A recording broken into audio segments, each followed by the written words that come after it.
આપણે પ્રવચનની શરૂઆત કરીએ એ પહેલાં દરેક હરિભક્તોને પ્રશ્ન પૂછવાનો છે અને એનો જવાબ તમારે આપવાનો નથી. હાથ ઊંચો કરી અને એની અભિવ્યક્તિ કરવાની છે. જેની પાસે મોટર ગાડી ન હોય, 4 વ્હીલર કોઈ વાહન ન હોય, એ હાથ ઊંચો કરો.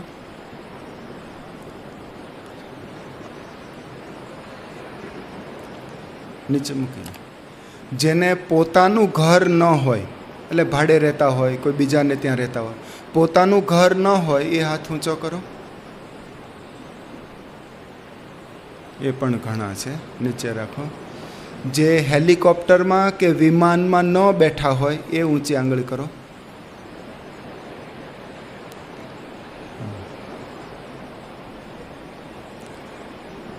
જેની ઓફિસમાં ફેક્સ ન હોય, જરૂરિયાત છે અત્યારે, પણ એ ફેક્સ ન હોય અને એમ જ કામ ચાલતું હોય કાગળિયાથી, એ હાથ ઊંચો કરો.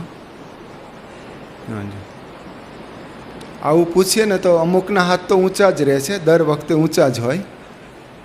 પણ જો કોઈની પાસે મોટર નથી, કોઈની પાસે બંગલો નથી, કોઈ હેલિકોપ્ટર કે વિમાનમાં બેસીને બહાર ગયું નથી, કોઈની પાસે ફેક્સ નથી, કોઈની પાસે પત્ની નથી, અને હોય તોય ભાગી ગઈ છે. પછી કેટલાકને પત્ની છે પણ દીકરો નથી, કેટલાને દીકરો છે પણ તોય પૈસો નથી, દીકરો હોય પણ દીકરાને ત્યાં દીકરો નથી. આવું દરેક વ્યક્તિને કોઈને આવી બધી વસ્તુનો અભાવ ચાલે છે. એ પછી ગામડાનો હોય કે શહેરનો, એ દેશનો હોય કે પરદેશનો, એ નાનો હોય કે મોટો, આ તમામ વ્યક્તિને કંઈ ને કંઈ વસ્તુ ખૂટે છે.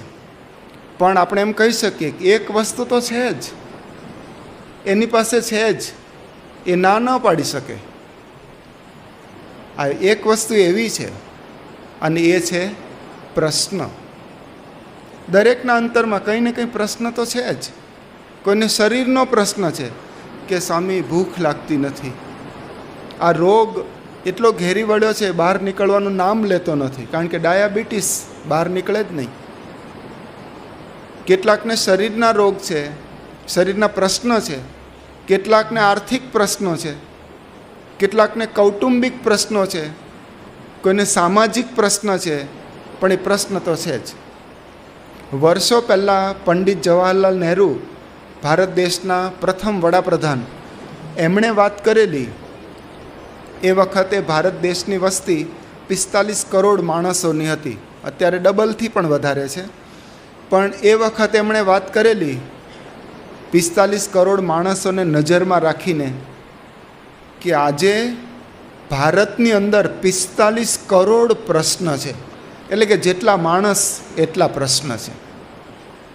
અને વર્ષો પહેલાં મુક્તાનંદ સ્વામી એમના કાવ્યમાં લખ્યું, એમણે લખ્યું છે, રાજા ભી દુખિયા, રંક ભી દુખિયા, ધનપતિ દુખિત વિકાર में, વિના વિવેક ભેખ સબ દુખિયા, જૂઠા તન અહંકાર में, ઉદ્ધવ સંત સુખી સંસાર में.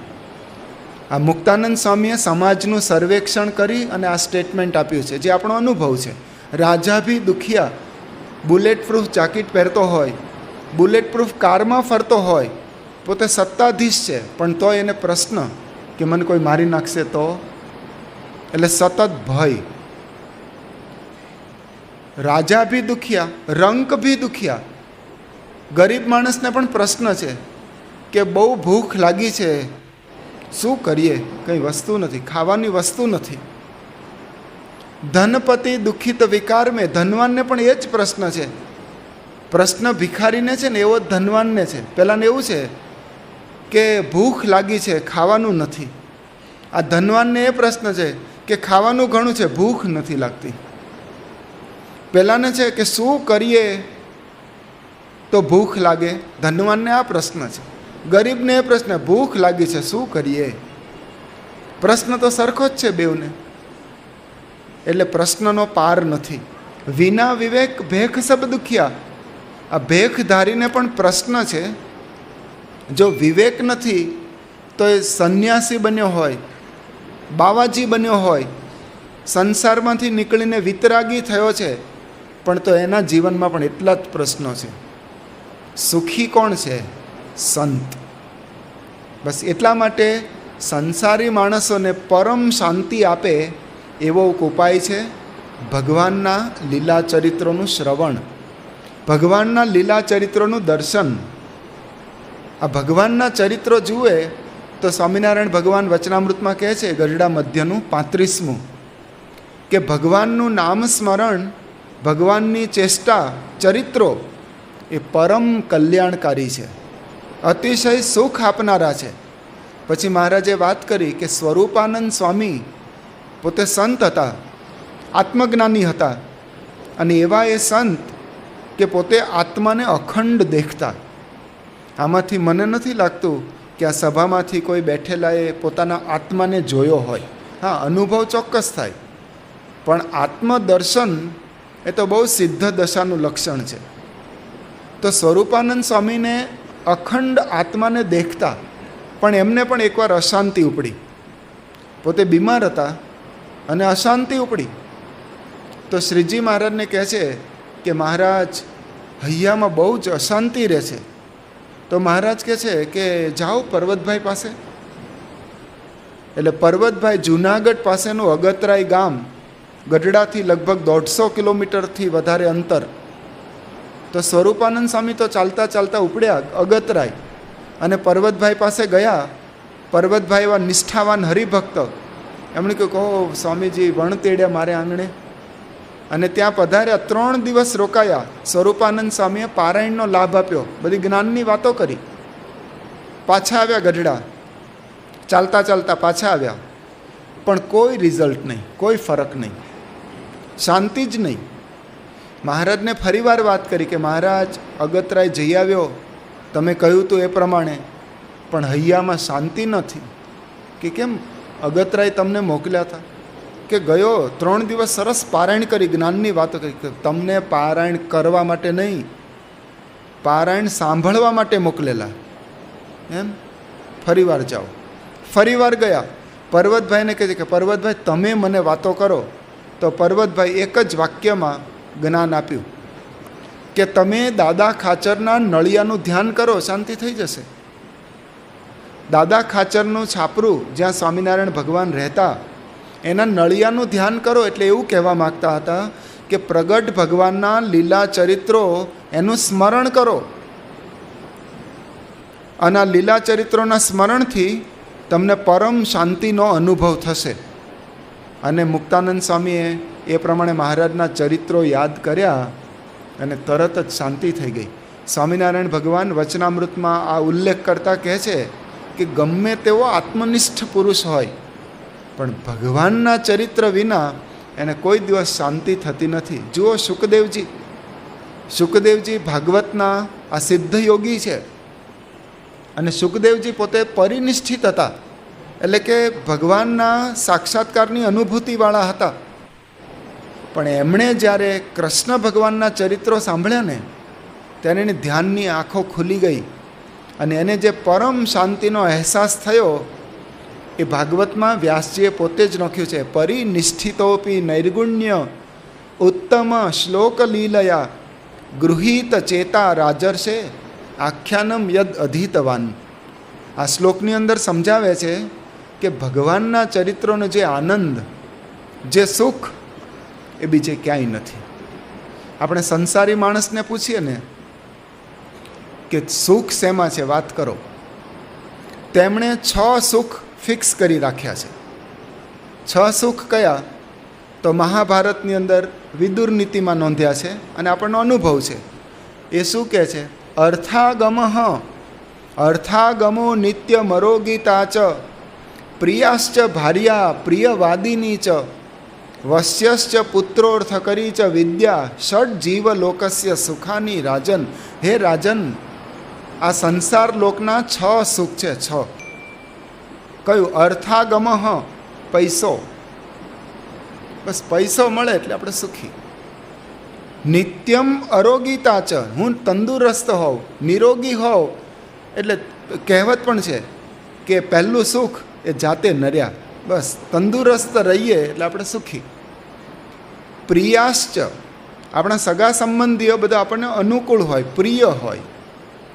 પછી પ્રિયવાદીની ભાર્યા, પત્ની મળે અને એ પણ પ્રિય બોલનારી હોય. રોજ કકળાટ કરે, ઘરમાં ઝઘડો કરે, બખેડો કરે, બબાલ કરે એવી નહીં, સારી પત્ની. પછી વશ્યશ્ચ પુત્ર, કે આપણો આજ્ઞાપાલક દીકરો હોય અને પૈસો ઉપજાવે એવી આપણી પાસે ડિગ્રી હોય. આપણે એન્જિનિયર હોઈએ અથવા CA થયેલા હોઈએ, ડૉક્ટર થયા હોઈએ, મેનેજર થઈએ અથવા વકીલ થઈએ, મોટા ઉદ્યોગ ચલાવીએ એવા બુદ્ધિશાળી હોઈએ, આવો આપણને વિચાર છે. એમને કંઈક લઈ જાઓ ને થોડી વાર માટે, ત્યાં પાછળ આપી આવો પાછળ.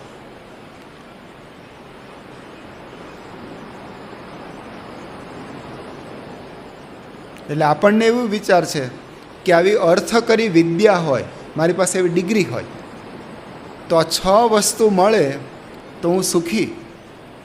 એ આપણી માન્યતા છે. પણ ભગવાન જે સુખનું મૂળ છે એને કંઈ આવી વાતો આપણને સમજાવી નથી. એમણે તો એ જ વાત કરી કે ભગવાનના ચરિત્રો જે આનંદ છે એ આપણને બીજે ક્યાંય મળવાનો નથી. એટલે ભગવાનના ચરિત્રો આપણા માટે તો એટલો આનંદનો પ્રસંગ છે કે સ્વામિનારાયણ ભગવાનના ચરિત્રોના 5 ભાગ, મોટા વિસ્તૃત જીવન ચરિત્ર, એ બધાનું સંયુક્ત ગણીએ તો 2500થી વધારે પાના થાય એટલા આપણી પાસે લીલા ચરિત્રો છે. અને રોજ એક ચરિત્રનું તો આપણે વાંચન શ્રવણ કરવું જ જોઈએ. અને પછી તમે જુઓ કેવો આનંદ થાય છે. ઘણીવાર આપણને રોગ હોય, એટેક આવ્યો હોય તો ડૉક્ટર આપણને એક ટેબ્લેટ આપે છે કે તમારું લોહી બહુ જાડું છે અને જાડું લો એટલે ગમે ત્યારે બ્લોકેજ થાય, ગમે ત્યારે એટેક આવી શકે, એટલે તમે આ એક ટેબ્લેટ લેજો. આપણને એક ટેબ્લેટ આપે કે તમારે રોજ એક ગોળી લેવાની. આ ગોળી લેશો એટલે તમારું લોહી પાતળું રહેશે, તમને કોઈ વાંધો નહીં આવે અને તંદુરસ્ત રહેશો. બસ એક ટેબ્લેટની જરૂર છે. એમ હું કહું છું કે સ્વામિનારાયણ ભગવાનનું રોજ એક ચરિત્ર આપણે જોઈએ અથવા સાંભળીએ, જેવો પ્રસંગ, આ એક ચરિત્રની ટેબ્લેટ લેવા જેવી છે. પછી જુઓ તમારો માનસિક આનંદ કેટલો અદ્ભુત હોય છે. હા, સંસારની પરિસ્થિતિમાં કદાચ કોઈ બદલાવ તમે ન લાવી શકો, પણ તમારા અંતરમાં તો તમે ભર્યા હશો, એ ચોક્કસ વાત છે. કારણ કે સ્વામિનારાયણ ભગવાનનું વરદાન છે કે ભગવાનનું ચરિત્ર સાંભળવાથી, ભગવાનનું ચરિત્ર જોવાથી આપણા હૈયામાં અનહદ આનંદ થાય છે. 2 વચનામૃતમાં સ્વામિનારાયણ ભગવાન કહે છે, પ્રથમનું 38મું વચનામૃત, એમાં મહારાજ કહે છે કે સત્સંગમાં નવો સવો હોય, કંઈ બહુ ઝાઝુ ન સમજતો હોય, એને બહુ એવી ઊંડી બુદ્ધિ નથી, ફિલોસોફીમાં પ્રવેશ કરી શકે એવી, એટલે સાવ નવો છે, કંઈ ઝાઝુ સમજતો નથી, તો એણે પણ લીલા ચરિત્ર તો રોજ સંભાળી રાખવા. કે મહારાજ અહીંયા પધાર્યા હતા અને મહારાજે અહીંયા લાંઘણોજમાં પધાર્યા, ડાંગરવા પધાર્યા, પછી મહારાજ વિસનગર પધાર્યા, વડનગર પધાર્યા, પછી વિજાપુર પધાર્યા. આ બધા ચરિત્રો છે, ઘણા બધા છે, આપણે અત્યારે વિગતે વાત નથી કરવી, પણ આ બધા ચરિત્રો આપણે સંભાળી રાખવા.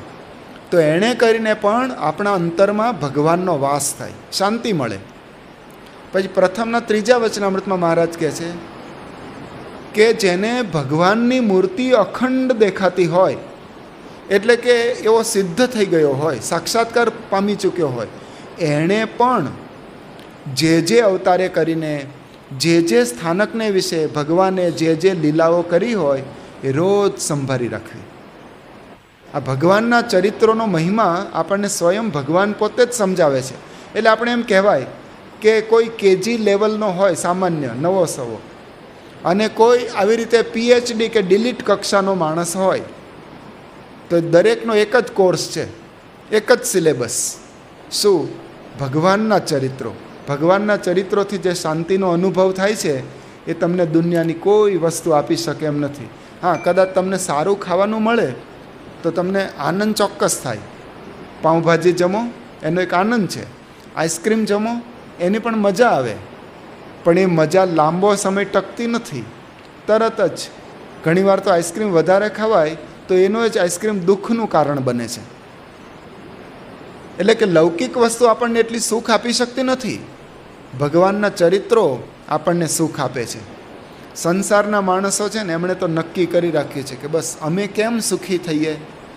તો એને એક નંબર છે 76543210. આ મોબાઈલ નંબર નથી હો, બીજો એક નંબર છે 76543210. યાદ રાખવો પણ સહેલો છે, લાઇનમાં જ નંબર છે 7654, નીચે આવીએ છીએ 76543210. એટલે શું? તો આ નંબર એમણે સમજાવી રાખ્યો છે તમારા જેવા જ કોઈ ભાઈએ.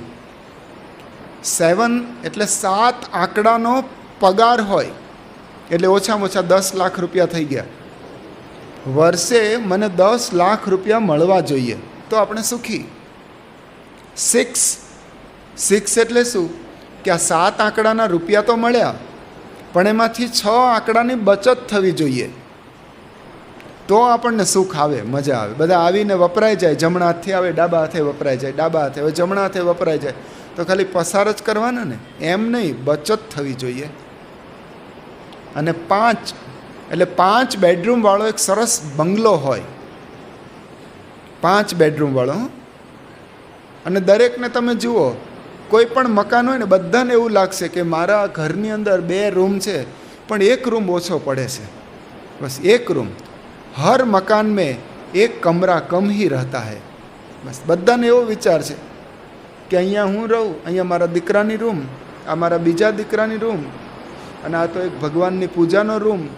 પણ મહેમાન આવે ને ત્યારે પ્રશ્ન છે, એક રૂમ હજી વધારે હોવો જોઈએ. જો દરેકને એવો અનુભવ છે. એટલે 5 રૂમ હોય ને તો કંઈ વાંધો ના આવે. એટલે 5 બેડરૂમવાળો એક બંગલો તો આપણે સુખી. 4 એટલે કે 4 વ્હીલર કાર હોય મારી પાસે, એટલે શું, આ ચોમાસામાં ભીંજાવાનો પ્રશ્ન નહીં, શિયાળામાં ઠંડીનો પ્રશ્ન નહીં, કાચ ચડાવી દેવાય, ઉનાળામાં ગરમીનો પ્રશ્ન નહીં, એસી ચાલુ કરી દે. આ સ્કૂટરમાં તો પ્રશ્ન જ છે. એટલે 4 વ્હીલર આપણી પાસે ગાડી હોવી જોઈએ, એવી દરેકને ઈચ્છા છે. એ દરેકને એવી ઈચ્છા છે.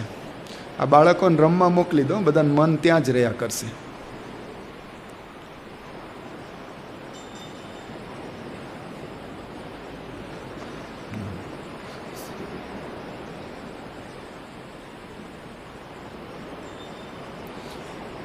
એટલે 7 આંકડાનો પગાર, 6 આંકડાની બચત, 5 રૂમવાળો બંગલો, 4 વ્હીલવાળું વાહન, અને 3 અઠવાડિયાની રજા. બસ 3 અઠવાડિયાની રજા. એટલે કામ કરવું જ નથી, 1 અઠવાડિયું જ કામ કરવાનું, 3 અઠવાડિયાની રજા. એટલે નવરો ધૂપ તો આપણને મજા. રોજ ઉઠીને ઘડિયાળના કાંટે દોડવાનું આ ફાવતું નથી. 3 અઠવાડિયાની રજા. 2 એટલે કે 2 દીકરા, આવા ગુણિયલ સંસ્કારી દીકરા, બુદ્ધિશાળી. એક સંસ્કારી પત્ની, કૌંસમાં મૂંગી, બોલ કરે એવી નહીં, આખો દિવસ બોલ જ કરે, માથું પકવી દે. 1 પત્ની પણ આવી હોવી જોઈએ. અને 0 એટલે કોઈ પ્રશ્ન ન હોવો જોઈએ, પ્રશ્ન પેટી ખાલી, 0, તો આપણને શાંતિ. 76543210. પણ આપણા કોર્સની અંદર જુઓ કે ભગવાન કે ગુરુ કે પ્રમુખ સ્વામી મહારાજ કે આવા ચરિત્રો, સત્સંગ, ભક્તિ એવું તો કંઈ આવ્યું જ નહીં. આ આપણી વ્યાખ્યા છે. પણ આ બધા આંકડાને ગોળી મારો, બરાબર, જરૂર છે, પણ એ સર્વસ્વ નથી. અને એવા તમે જુઓ, મુંબઈની અંદર હમણાં થોડા વર્ષો પહેલાં એક પ્રસંગ બન્યો. મુંબઈ એ તો અલબેલી નગરી છે, આપણું ભારતનું પાટનગર કહેવાય, આર્થિક પાટનગર. અને એમાં પણ Pedder road, hanging garden, ridge road બહુ વૈભવી વિસ્તાર છે. અને ત્યાં અહીંયા આપણે વીઘાના જમીનના ભાવ બોલતા હોય કે વારના, સ્ક્વેર મીટરના ભાવ બોલાય, ત્યાં તો સ્ક્વેર ફીટમાં ભાવ બોલાય છે. અને એક એક સ્ક્વેર ફીટના ભાવ તમને આમ આશ્ચર્યપ્રમાણે આસમાને પહોંચેલા છે. સ્ક્વેર ફીટના લાખ લાખ રૂપિયા ભાવ. એટલે જેટલી ટાઇલ્સ હોય ને પેલી લાદી એટલા લાખ રૂપિયા ગણીને આપી દેવાના, તો તમને એક નાનું મકાન મળે, ફ્લેટ મળે. એટલે બહુ મોંઘું છે શહેર, આપણને ખ્યાલ છે. પણ એમાં આ પેડર રોડ વિસ્તાર, એના તો ભાવ તમે અધધ થઈ જાય એવા છે. એમાં એક ભાઈ રહે પેડર રોડ ઉપર, 15 માળનું આ બિલ્ડિંગ, એમાં આખો 12મો માળ એનો પોતાનો. એટલે કે ઘણું બધું મોટું મકાન. અને આવું મકાન હોય એટલે ધંધો પણ હોય જ, તો જ મકાન લઈ શકે. એટલે મોટર ને આ ફોન ફેક્સ ને આ તો બધું સહેજે હોય જ. તો આવું એક કુટુંબ એની અંદર રહે. અને એ ભાઈની ઉંમર હશે 52-55 વર્ષની. એનો દીકરો આમ ઉંમર લાયક થયો એટલે એને પરણાવ્યો. એ દીકરો પણ 25-1 વર્ષનો, અને એની પત્ની એ પણ 22-23 વર્ષની તો ખરી જ. લગ્ન થયા 1 વર્ષ આ ચારેય માણસો સાથે રહ્યા. પહેલાં પતિ પત્ની અને આ દીકરો અને દીકરાના વહુ, આ ચારેય જણા સાથે રહ્યા. પછી કોણ જાણે શું થયું, પેલા 2 વડીલો હતા એ બંનેને આમ કંટાળી ગયા, ત્રાસી ગયા, અશાંતિ. અને બંને એક સાથે 12મા માળેથી, એટલે કે લગભગ 125 ફૂટ ઉપરથી કૂદકો માર્યો નીચે રોડ ઉપર, અને 2 ઓન ધ સ્પોટ ખલાસ થઈ ગયા, ત્યાં ને ત્યાં મરી ગયા. અને મરતા પહેલાં એમણે એક નાનકડો પત્ર લખેલો કે અમે અમારા દીકરા અને આ દીકરાના વહુથી કંટાળી ગયા છે. આ 1 વર્ષ અમે માનસિક ત્રાસમાંથી અમારી સહનશક્તિની લિમિટ આવી ગઈ, એટલે હવે અમે આ પગલું ભર્યું છે અને અમે સ્વેચ્છાથી આ રીતે પડ્યા છીએ મરવા માટે.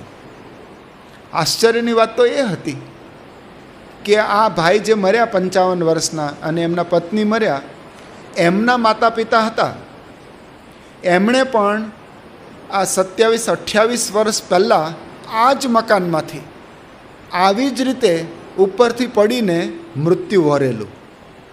એટલે કે આ ભાઈના માતા પિતા પણ આવી જ રીતે મરેલા. અને એનું કારણ શું હતું જાણો છો? આ જ કારણ. એણે પણ આવી જ ચિઠ્ઠી લખેલી એના માતા પિતાએ કે અમે આવી રીતે મકાનમાંથી પડીએ છીએ, અમારા દીકરા અને નવા વહુ એનાથી કંટાળીને આ પગલું ભર્યું છે. આ બરાબર 25-27 વર્ષ પછી આની આ જ ઘટના, આનો આ જ ઇતિહાસ પુનરાવર્તિત થયો. તો એની પાસે શું ખૂટતું હતું? એની પાસે બધી જ વસ્તુ હતી, પણ જીવનમાં આવી રીતે ભગવાનના ચરિત્રો જે શાંતિ આપનારા છે એ મેળવી શક્યા નહીં. પણ તમે જુઓ આપણા ભગવાનના ચરિત્રો કેવા છે, જાણે આપણા માટે અરીસો છે. અરીસો. તમને એવું લાગે કે 200 વર્ષ જૂના ચરિત્રો અત્યારે આપણને શું કામમાં આવે? 200 વર્ષ જૂના ચરિત્રો એ આજે પણ એટલા જ જીવંત છે. એ શાસ્ત્રમાં તમે વાંચો ને તો તમને એવું લાગ્યા કરે કે આ મારા જ પ્રતિબિંબ છે. કારણ કે આ ચરિત્રોની અંદર ભગવાનના ચરિત્રોની સાથે સાથે ભક્તોના ચરિત્રો છે. કોઈ પાત્ર તરીકે એમાં ઇન્વોલ્વ છે જ. અને આ ચરિત્રો એટલે અરીસો. અને અરીસાની સામે કોઈ વ્યક્તિ ઊભો રહે ને તો જેવો છે એવો દેખાડે. અરીસો કોઈ દિવસ કોઈની ખુશામત કરતો નથી. અરીસા કોઈ દિવસ ખોટું બોલતા નથી. આપણે ખોટું બોલીએ, કોઈ વ્યક્તિને જોઈને આપણે કહીએ કે ઓહો, તમને જોઈને મને અતિશય આનંદ થાય છે, મને હૈયું ઉભરાય છે આનંદથી. તમને જોઈને મને બહુ આનંદ થયો. જરાય થયો ન હોય, જરાય થયો ન હોય. પણ માણસ આવી રીતે મસ્કાબાજી કરે અને ખોટું બોલે. પણ અરીસા કોઈ દિવસ ખોટું બોલતા નથી. કારણ કે ચરિત્ર એ અરીસો છે. તમે જેવા હો એવા દેખાડે. અરીસામાં કોઈ સામે ઊભો હોય, એના કપાળમાં કાળો ડાઘ હોય તો અરીસો જરાય મોહબ્બત રાખશે ને કહેશે ભાઈ આ કાળો ડાઘ છે, નાક સાફ કર બગડેલું છે, આંખો સાફ કર અંદર પિયા બાજી ગયા છે, આ મોઢું ગંધાય છે સાફ કર. એ આપણને અરીસો બધું જ કહી દે. કારણ કે બધું ચોટ્યું હોય જ્યાં ત્યાં એ અરીસો બતાવી દે છે. એમ ભગવાનના ચરિત્રો પણ આપણને બતાવનારા છે. પ્રમુખ સ્વામી મહારાજ કહે છે કે ભગવાનના ચરિત્રો છે ને એ માઇલસ્ટોન છે. માઇલસ્ટોન આપણે રસ્તા પર મુસાફરી કરીએ તો અહીંયાથી અમદાવાદ જવું છે તો લખ્યું હોય કે અમદાવાદ 75 કિલોમીટર. તમે આગળ જાઓ એટલે લખ્યું હોય અમદાવાદ 60 કિલોમીટર. આગળ વધો અમદાવાદ 30, અમદાવાદ 20. એટલે આપણને ખબર પડે કે જે મેં રસ્તો લીધો છે એ સાચો છે. હું અમદાવાદનો જ રસ્તા ઉપર જઈ રહ્યો છું. ઘણીવાર એવું આવે, તમે અમદાવાદ જવાને બદલે આમ નીકળ્યા હોય આબુ બાજુ, તો એમાં અમદાવાદનું નામ જ ન આવે, પણ એમ લખ્યું હોય પાલનપુર 25 કિલોમીટર, અને એવી રીતે નામ આવે, અમદાવાદ તો દેખાય જ નહીં. તો તમારે વિચારવું પડે કે આપણે રસ્તો લીધો એ બરાબર નથી. આ માઇલસ્ટોન આવવો જોઈએ, અને માઇલસ્ટોન બતાવે એમ સમયે સમયે એનું અંતર ઓછું થવું જોઈએ, તો તમે સાચી ટ્રેક પર છો એમ કહી શકાય. બીજી વાત, તમે માઇલસ્ટોન પર વાંચો અમદાવાદ 60, એટલે તમને અંદાજ પણ આવી જાય કે આપણે આ 15 કિલોમીટરની મુસાફરી કરી છે અને હજી 60 કિલોમીટરનું અંતર કાપવાનું બાકી છે. એટલે બીજો પ્રશ્ન પણ આપણને થાય કે અમદાવાદ હું ક્યારે પહોંચીશ? તો એ 60 આંકડો જ તમને બતાવી કે ઓછામાં ઓછો કલાક તો થશે જ, કદાચ વધુ પણ થાય, કલાક તો છે જ, મિનિમમ કલાક. તો આપણને માઇલસ્ટોન છે ને બધું બતાવે છે કે તમે ક્યાં ઊભા છો, તમે ક્યાં જાઓ છો, તમારું લક્ષ્ય કેટલું દૂર છે, એ બધું જ માઇલસ્ટોન બતાવે છે. એમ આ ભગવાનના અને આ સંતોના ચરિત્ર, આ ભક્તોના ચરિત્ર આપણને સમજાવે છે કે આ લોકોએ સ્વામિનારાયણ ભગવાનની કૃપા પ્રાપ્ત કરી, કલ્યાણની પ્રાપ્તિ કરી, ભગવાનને રાજી કર્યા, તો હું એ જ રસ્તા ઉપર છું ને, કે મેં આ પાલનપુરની દિશા પકડી છે. એટલે તમને ખ્યાલ આવે, અને એ દિશામાં પણ જતાં પણ તમને ખ્યાલ આવે કે ઓ મેં આટલી સેવા કરી, સ્વામી મારા પર રાજી થયા, મેં આવી રીતે સત્સંગ કર્યો, સ્વામી રાજી થયા, મેં આવી ભક્તિ કરી, સ્વામી મારા પર રાજી થયા, પણ હજુ મારે વધારે રાજી કરવાના બાકી છે. તો જુઓ, આ ચરિત્રો આપણને સુષુપ્ત રીતે આપણા અંતરને જાગૃત કરી રહ્યા છે.